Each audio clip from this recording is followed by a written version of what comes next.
April is Sexual Assault Awareness Month.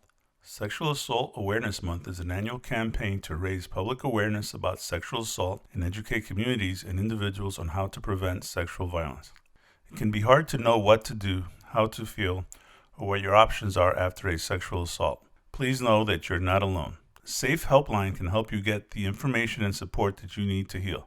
If you are in immediate danger or need immediate medical care, call 911 or contact military law enforcement. If you're not feeling safe, consider reaching out to someone you trust for support. Consider seeking medical care as soon as possible. Call the DOT Safe Helpline if you're unsure of what to do or just want to talk to someone. You can reach out to the Safe Helpline. You will be connected to a trained staff member who can provide support, walk you through your options, and when you're ready, connect you directly with local resources. What happened was not your fault. Sometimes things happen to you that you did not want to happen, and that's not okay. There is nothing you did or did not do to cause this to happen.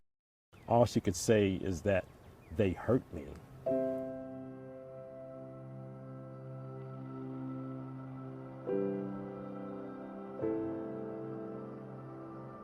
And growing up in my small town, there wasn't a whole lot for us to do. So one evening, it was me and four of my male friends. I'm just calling my boys. We were driving in one car. We had four female friends that were going to this club in another car. As I was out there on the dance floor, dancing with this young lady, one of my friends, they came and tapped me on the shoulder, and they said, hey, we're about to take one of our female friends who came in the other car, they were about to take her outside. And they asked me if I wanted to go. I'm like, what do you mean? And I took a look at my female friend, and it was obvious that she was drunk. And I turned to my friend, I'm like, hey, I'm out here on the dance floor, I'm doing my thing, so I'll catch up with you guys later.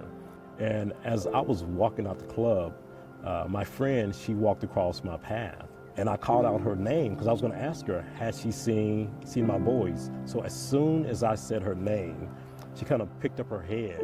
She had these big tears just rolling down her face. And I was like, hey, what's wrong? What happened? All she could say is that they hurt me. I'm like, who hurt you? What happened? And again, all she could say is that they hurt me. So in my mind, I'm like, hey, I've got to find my boys. I got to figure out what happened. And eventually I kind of found these guys kind of huddled together. And I walked up there too. I'm like, hey guys, I just saw her and she was crying. What exactly did y'all do? They're like, oh yeah, Alan, we brought her outside and we ended up telling a few jokes and we ended up hurting her feelings. I'm like, come on guys, seriously, what happened? No, that's what happened. Me and my boys, we got in the car and we drove back to our hometown and we all ended up going home that night. Her and her girlfriends, they ended up going home and they ended up going to the police station. The next morning, the truth came out of what really happened that night. That night, my four friends took her outside and they each took turns having sex with her while she was drunk. But it didn't stop there. That night, they not only had sex with her, but they used objects that you would use for your car, and they used those objects to sexually assault her. And they ended up hurting her really bad. When I was out there on the dance floor, and they tapped me on the shoulder and they said they were going to take her outside, I could have did something as simple as say, hey, come on now, she's drunk. I could have said something so simple, and it could have stopped my boys from making a stupid decision, and it could have stopped my friend from going through a lifetime of pain. At the time that they tapped me on the shoulder, I didn't know that they were going to do something as stupid and as horrible as what they did, but I did know that their intentions were not good. And all I had to do was just say something. Just that small thing could have stopped that bad situation from ever happening.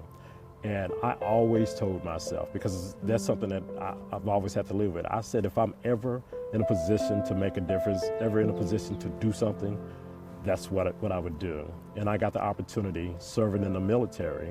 I got the opportunity to take on the role of being a SARC and making a difference. So for me, I will continue doing this job as long as I have the opportunity to do so, as long as I'm able to make a difference. So in the last 14 years of doing this job, I've had the opportunity, and I mean it truly, an opportunity to help hundreds of survivors of sexual assault. I've had the opportunity to educate thousands of individuals to try to help prevent this and kind of let people know that there's hope and there's help out there.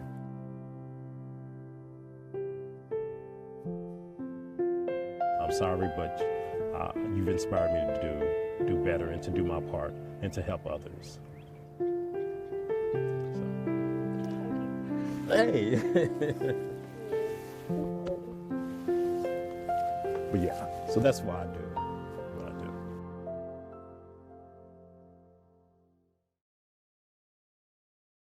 Your sexual assault response coordinator here at the 106 is Mr. Victor Thompson Torres. He is located in Building 345 and Room 49, the Health and Wellness Center.